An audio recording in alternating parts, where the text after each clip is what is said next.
Hey, welcome everybody to the inaugural episode of the Accelerator podcast, giving you practical and tactical tools to bridge the military and civilian divide. The goal of the Accelerator podcast is to cut through all the bullshit surrounding the how-to of transitioning and have open and honest and frank conversation on all areas of the transition process. We're here to give you perspectives from both sides of the table, as well as cover current policies and how any changes may affect your day to day. I'm one of your hosts, Michael Pett, alongside Emily King Grandinetta. We're going to keep the first episode extremely short. Before we get started, I want to take a moment to tell you who we are and how we got here. So, as I shared, Michael Pett. I'm the Director of Employment and Community Outreach at Vets in Tech. But before that, long ago, okay, Army guy. Spent 21 and a half years in retired disabled status, did 15 years of active duty, the rest in the National Guard. First role upon exiting the uniform from active duty was at Accenture, where I eventually became their North American military recruiting lead. After that, I was Uber's head of military and veteran programs for roughly 5.5 years. Em, over to you. All right, Michael, thank you for all of your service in and outside of the military. My name is Emily King Grandinetta, and I am a behavioral scientist, a master certified coach, and I've been researching and working in the space of military transition for about 25 years. And I'm the author of At Ease, the Guide to a Smooth and Successful Military Transition, which came out late last year, and also the author of a book called Field Tested, Recruiting, Managing, and Retaining Veterans, which came out way back in 2011. First book of its kind written from the business perspective. I'm not a veteran, and I'm all upfront about that, but I come from a long line of them. So with that said, also there's the Accelerated Military Transition course that came out late last year, which is finally an alternative open enrollment for veterans to take transition into their own hands, get educated, get the real deal. It's basically me coaching you through the process. And it's something that employers can easily access and provide to their veteran hires. So with that said, I'm so happy to be here with you, Mike. What's next? Absolutely. So we just shared a little bit about who we are, right? So now it's time to talk about why we care, right? So as coaches, as advisors, right, we continue to hear veterans all the time say, I only want to work with other veterans. That civilian is not going to understand me. Yeah. Why is that, right? Because it's familiar. It's trusted, right? It's easy, it's quick, right? You might have more access to veterans than you do civilians, right? So we completely understand that. Additionally, it's easy and quick to get set up, get up to speed, right? Because you speak the same language, right? Or have similar experiences, regardless of the branch, right? That could be one perspective. Emily?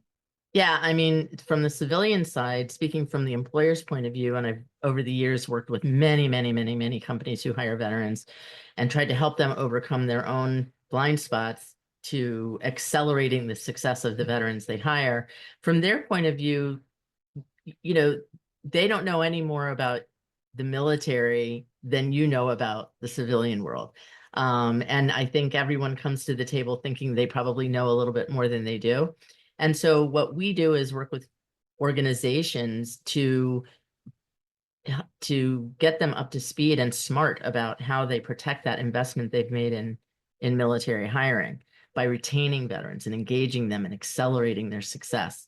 One of the things that is a tagline for me that I say all the time is military transition is not about your resume, but it's still treated that way. And it isn't recognized for the massive personal transformational change that you and your family go through when you separate from military service and enter the civilian workforce. And so, we're here to just demystify this whole thing and tell you the truth that nobody else tells you. Absolutely. And I think, one of the things that we could also kind of share real quick is that you and I have worked together on this very topic, right? And we did it at one of our previous employers. Do you want to share that story or do you want me to share that? You go ahead, Mike. Yeah. Okay. So, while I was a ding dong many years ago and working at an organization called Accenture with Emily, Emily had just put out her book, Field Tester, actually had been out for just a little bit of time. Emily and I connected to build something called a veteran integration program. We understood that at the organization, we're bringing in a lot of veterans for our employment purposes, but we weren't really doing much with them after we hired them. We weren't helping them onboard.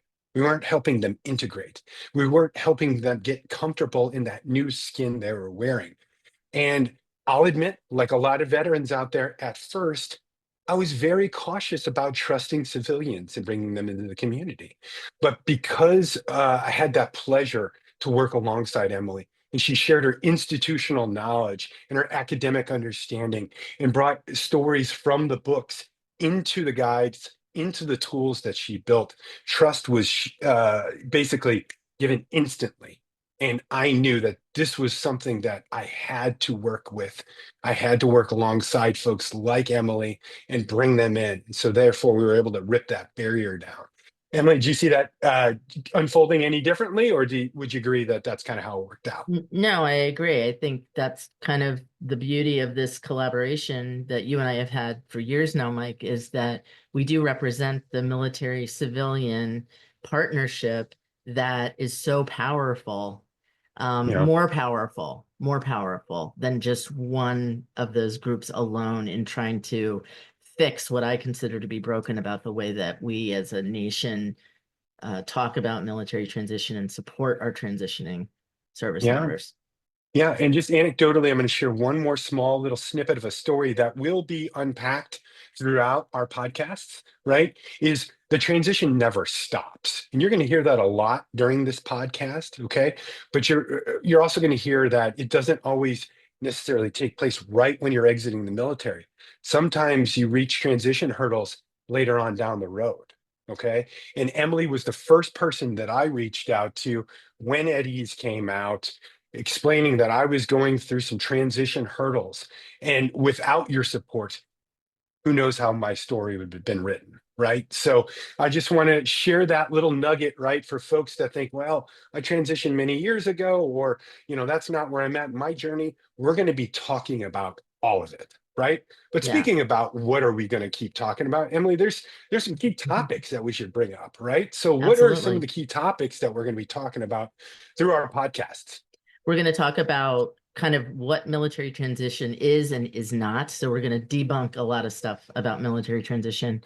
We're going to talk about the common challenges that are very predictable. And I've researched this for many years, so I can tell you when I say predictable, I mean statistically predictable, that veterans encounter. And I can also, we'll also talk to you, the employers who are listening, about how you get in your own way and how and how to really live up to those lists that you're proud to be on about, military friendly employers. It's more than just hiring veterans. You got to make them successful quickly, and you hold Absolutely. on to them, retain them. So we're going to talk Yep. about all of that from all angles.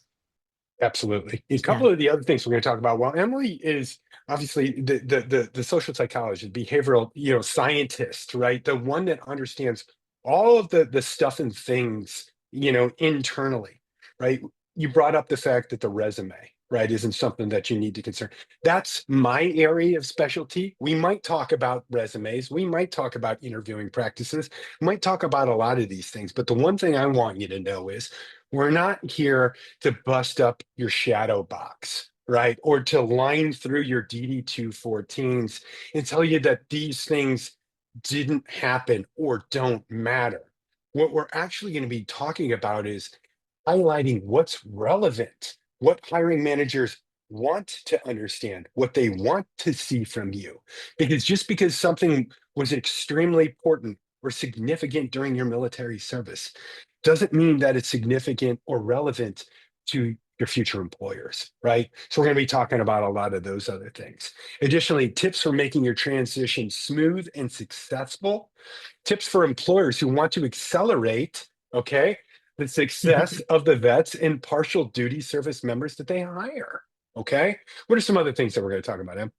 Well, I mean, I think we're also talk about what's important to our listeners and our viewers. So we have, a community page on Facebook where you'll be able to tell us, what's on your mind. What would you like to talk about?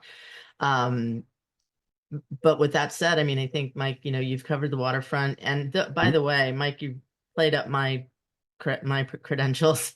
Mhm. Let me tell you, folks, if you don't know who Mike is, it's high time that you met Mike, because he is the guy to know when it comes to the ins and outs, the mechanics of what goes on in the mind of the civilian employer or recruiter when they're looking at your resume, when they're looking at you across the table or across the Zoom screen in an interview. And we want to try to use our combined military civilian perspective and point of view and insight over all these years working on it to reduce the misunderstandings, because there are a Yes. lot of misunderstandings that happen. So with that, I think we're ready to just wrap up.